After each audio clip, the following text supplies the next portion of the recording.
સરકારે એક સાથે 3.2 લાખ સિમ કાર્ડને બંધ કરી દીધા અને એની સાથે 49,000 IMEI ને બ્લોક કરી દીધા છે. મંગળવારે કેન્દ્રીય ગૃહ રાજ્યમંત્રી અજય કુમાર મિશ્રાએ લોકસભામાં આ જાણકારી આપી છે.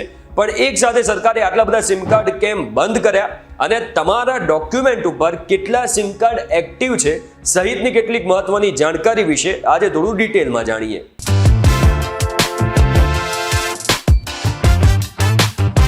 તમે આવી ગયા છો VTVGujarati.com પર. મારું નામ છે હિમ ખત્રી. લોકસભામાં પૂછવામાં આવેલા સવાલ પર કેન્દ્રીય ગૃહ રાજ્યમંત્રી અજય કુમાર મિશ્રાએ એવો જવાબ આપ્યો કે સાયબર સ્કેમ્સને અટકાવવા માટે આ કામગીરી કરવામાં આવી છે. તેમણે એવું પણ કહ્યું કે ઘણી બધી એવી ગેરકાયદે વેબસાઇટ મળી છે કે જેમનું કનેક્શન ઇન્વેસ્ટમેન્ટ પ્રમોટ કરવાના કે પછી અન્ય કોઈ સ્કેમ્સ જે અત્યારે માર્કેટમાં થઈ રહ્યા છે એની સાથે છે. અને અલગ અલગ રાજ્યોની પોલીસે આવા 3.2 લાખ સિમ કાર્ડ અને 49,000 IMEI વિશે રિપોર્ટ કર્યા હતા અને એના પછી સરકારે આ કામગીરી કરી છે અને આટલા બધા સિમ કાર્ડને બ્લોક કર્યા છે.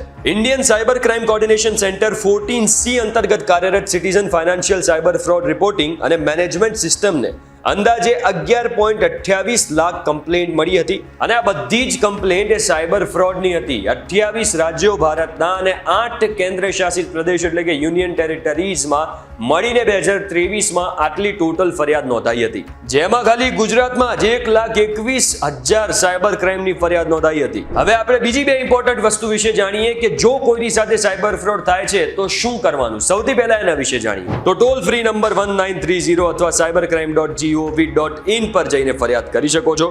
આ નંબર અને સાઇટને ગૃહ મંત્રાલય તરફથી જાહેર કરાયા છે. 1930 પર કોલ કરવાથી તમને ટ્રેન્ડ પ્રોફેશનલ્સ મદદ કરશે. જો તમારી જોડે સાયબર ક્રાઇમ થયું હોય તો એના પછી તાત્કાલિક શું કરવાનું એ તમને જણાવવામાં આવશે. અને cybercrime.gov.in પર જઈને તમારે રજીસ્ટ્રેશન કરાવીને બેઝિક જાણકારી ભરવી પડશે, જે બાદ તમે ફરિયાદ નોંધાવી શકશો. અથવા તમે નજીકના સાયબર ક્રાઇમ પોલીસ સ્ટેશનમાં જઈને પણ રૂબરૂ જઈને ફરિયાદ નોંધાવી શકો છો. હવે બીજી મહત્વની વાત એ છે કે જો તમારા ડોક્યુમેન્ટ ઉપર કોઈ એવું સિમ કાર્ડ એક્ટિવ છે કે જે સાયબર ક્રાઇમ માટે ઉપયોગમાં લેવાઈ રહ્યું છે તો તમારી ઉપર ફરિયાદ થઈ શકે છે, તમારું એ સિમ કાર્ડ બ્લોક થઈ શકે છે અને સાથે તમને જેલની હવા પણ ખાવી પડી શકે છે. એટલે જો તમે તમારા ડોક્યુમેન્ટ ઉપર કોઈને સિમ કાર્ડ અપાયું હોય તો એ નંબર ઉપર ફરી એકવાર ચેક કરી લેજો કે એનો ક્યાંય દુરુપયોગ તો નથી થઈ રહ્યો. અને આ સિવાય તમારા ડોક્યુમેન્ટ ઉપર કેટલા સિમ કાર્ડ એક્ટિવ છે અને જે તમારો નંબર નથી, જેનો તમે ઉપયોગ નથી કરી રહ્યા, એ તમને જાણવું હોય તો એની પ્રોસેસ હું તમને જણાવું. સૌથી પહેલા સંચાર સારથી પોર્ટલ પર જાઓ.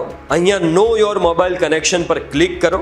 અહીં બોક્સમાં મોબાઈલ નંબર નાખો, OTP આવશે. હવે નંબર્સની ડિટેલ આવશે કે જે તમારા આઈડી ઉપર ચાલી રહ્યા છે. આ લિસ્ટમાં એવો નંબર હોય કે જે તમે નથી જાણતા તો તમે એને રિપોર્ટ કરી શકો છો. જેના માટે નોટ માય નંબરને સિલેક્ટ કરો અને નીચે એક રિપોર્ટનું બોક્સ છે, ત્યાં પણ તમે ક્લિક કરી શકો છો.